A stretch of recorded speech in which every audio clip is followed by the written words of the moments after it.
kan ló ti Kaola mọ́lé ẹnu Kaola ló ti Kaola mọ́lé kí ni bàbá mudir markasi ṣe fún ẹ tó gbé bàbá lọ sí Mọ́kà tó bẹ̀rẹ̀ sí ní bú ìbàjẹ́ bàbá rẹ bá mọ kéwú tó mudir markasi kó tó kú njọ́ máa sọ̀sọ́kú sọ sí bàbá oníbàbá orí ẹ̀ ti burú bí wèrè tí ń léegun ní lókè kúra tó wà ẹ wá fi ọlọ́pàá tẹrọráìsì àwọn èèyàn ńgbà tó mú Bíntù Rájí níbo ni gbogbo yín wà ọmọ yẹn wà ńlọrin wọ́n sì lọ mú ní ó rẹ Bíntù jẹ ẹ lọ ṣọ́ra yín o Kaola ó ti gbéra ẹ lulẹ̀ kò sẹ́ni tó fẹ́ ò sí lókè àwa la ń gbé ẹ sókè táàmù tí Kaola ń pe Akeugbagold ní tẹ́rọ́rìsì máa yẹ ò lè travel. Kí ni wọ́n pe Yusufu Adépọ̀jù lọ́jọ́ kìíní ó mọ̀ mú Yàṣàlú náà odidi ọ̀sẹ̀ 3 lọmọkùnrin yẹn ṣe lẹ́wọ̀n. Ẹ jọ̀ọ́ ẹ̀yin èèyàn wa Lady K lọ ṣọ́ra ẹ Lady K lọ ṣọ́ ara ẹ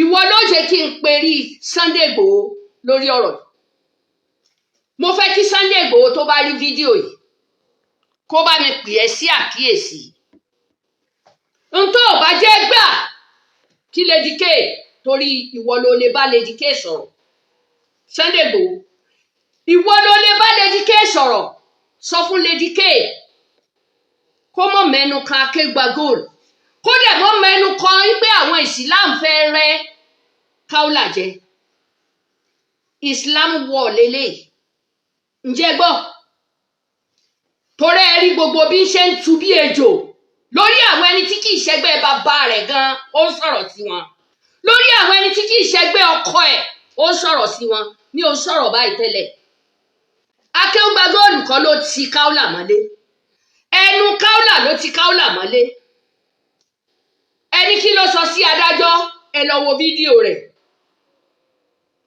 ẹni kí ló sọ sí Akeugbagold ẹ lọ wo fídíò rẹ̀ ẹni kí ló sọ sí bàbá ń Bàrígà kí ni má yẹn ṣe fún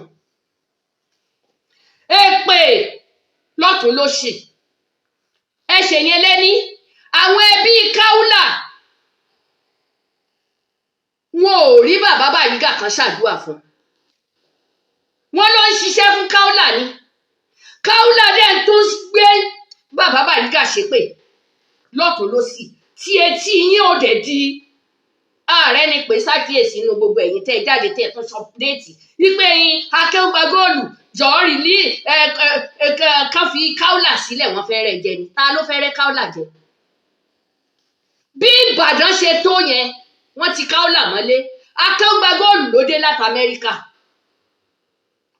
ká tó rí Kaola gbà bí ṣe ń pe àwọn ọ̀nẹ́rẹ́bù náà ń pe gbogbo oríṣiríṣi mínísítà nígboro Ìbàdàn Kaola ọjà máa ń pa ó ti tẹ́ra ẹ̀ ó ti wó rẹ̀ lulẹ̀ gbogbo ẹ̀yin tẹ́ bá sọ pé yín wọ́n fẹ́ rẹ̀ jẹ ni wọ́n fẹ́ wó lulẹ̀ ni ẹ lọ ṣọ́ra yín ń tẹ́ ẹ̀ bá jẹ́ gbà ẹ lọ ṣẹnu yín ní lákìbù ẹni wọ́n bá bú ọmọ rẹ̀ tàbí wọ́n gbé ọkọ rẹ̀ ṣépè tàbí wọ́n gbé ìyá ẹ̀ ṣépè tàbí wọ́n gbé bàbá rẹ̀ ṣépè ẹ máa ń tú bí ejò ni nàá Akeugbagold òfin yẹn ṣe o ǹjẹ́ gbọ́ Akeugbagold kan ló ti Kaola mọ́lé ẹjọ́ ta Akeugbagold ò tiẹ̀ tí bẹ̀rẹ̀ ṣé kò ní sanwó Akeugbagold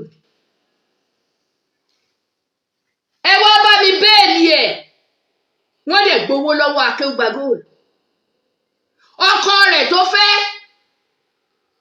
ẹni tí Akeugbagold bẹ́ẹ̀ pé kó wá bá òun bẹ́ẹ̀lì ẹ̀ ó sì fi òbò tẹ́ yẹn lọ́rùn ó tún lọ Mọ́kà ó tún lọ fòbò tẹ́ lọ́rùn wọ́n padà jáde wọ́n bú Akeugbagold ní ọ̀rẹ́ Akeugbagold sì ní máyì Akeugbagold dẹ̀ béèrè owó rẹ̀ ó ní tí Kaola ò bá sanwó òun ò ní sanwó Akeugbagold ṣé ẹ lè gbarú ẹ̀ 15 million 20 million ṣé ẹ lè fi ilẹ̀ àbíyín lèrè ẹ lọ ṣọ́ra yín gbogbo èyí tẹ́ ń bá ń pèrè Akeugbagold tẹ́ ẹ̀ bá mọ̀ di ọ̀rọ̀ kò sẹ́ni tí tó fi lẹ́nu Kaola àbí àwọn ẹni tí ń bá ṣe pọ̀ tí Kaola ń pe Akeugbagold ní terrorist máa yẹn ò lè travel. Kí ni wọ́n pe Yusuf Adépọ̀jù lọ́jọ́ kìíní? Ó mọ̀ mú Yàṣàlú náà odidi ọ̀sẹ̀ 3 lọmọkùnrin yẹn ṣe lẹ́wọ̀n. Ǹjẹ́ ẹ rí gbàjáde? Ọmọ yìí máa padà ó fèsì ilé ẹjọ́. Kí ládájọ́ Ìlọrin ṣe? Ṣó fẹ́ fi tiẹ̀ bá taráyé jẹ́ ni? Tí ò bá respect Ìbàdàn kó respect ìlú onílù, kì í ṣe Ìlọrin nìkan.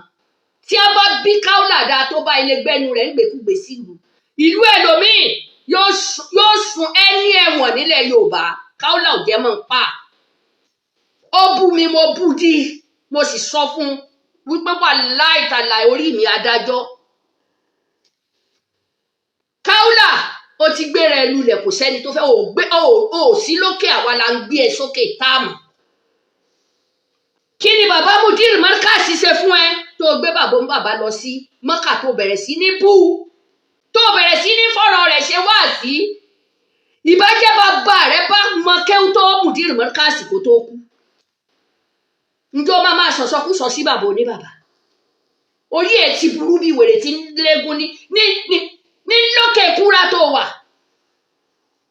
Wàá bú ọmọ Ìlọrin, wàá bú ọmọ Ìbàdàn, wàá bú t'Òṣogbo, ẹ wálẹ̀ ní gang. Kò ní yẹ yín ẹ̀yin àti gang yín.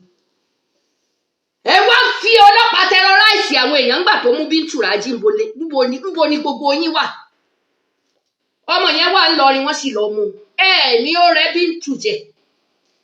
Ẹ lọ ṣọ́ra yín o. Ẹ lọ ṣọ́ra yín o. Ẹ lọ ṣọ́ra yín. Ẹni bá ní wọ́n fẹ́ wó Bíntù, wọ́n fẹ́ wó Kaola lulẹ̀ tàbí pé wọ́n fẹ́ ṣe kinní kan, wọ́n fẹ́ rẹ̀ jẹ. Ẹ̀yin gan-an Ọlọ́run á dẹ ẹni tí yóò mọ̀ dà yín láàmú. Yóò dẹ́ sí yín. Kó ní kálukú mú ẹnu ẹ̀ dání lórí ọ̀rọ̀ yìí. Kaola irú kéwù wo ní báàkì kó wá fi gbogbo àfáàlì kó fi ta yín tán? Tí òun àtàwọn gáǹgì wọn ṣe bó náà fẹ́ gbẹ̀tọ́ ẹ̀ lọ́wọ́ Saheed Shittu. Ẹ béèrè lọ́wọ́ Kaola. Ṣé bí Kaola fẹ́ gbẹ̀tọ́ ẹ̀ lọ́wọ́ Saheed Shittu, ó ló bá òun lórúkọ jẹ́, ó sì gba 500,000. Ó ní kémi ó wá lọ mọ́ báwọn sọ. Mo sì ní mi ò lè ṣe ibi tá a ti jà nìyẹn. Ó bú mi, mo bú dọ̀la, yóò sì máa gbèbú lẹ́nu mi. Ǹjẹ́ ẹ ti gbọ́? Kaola is nothing. Tó bá ń bú gbogbo èèyàn kì í ṣe bí adájọ́. Tọ́mọ rẹ̀ bá jẹ́ adájọ́, ó ti di my lord, kì í ṣe my baby mọ́. Ẹgbà yẹn kẹ́ ẹ jẹ́. Ṣùgbọ́n lẹ́díkẹ́ lọ ṣọ́ra ẹ. Tó o bá fẹ́ wá followers, má fi àwọn ẹ̀sìn Ìsìláàmù wá followers, wá jẹgbá.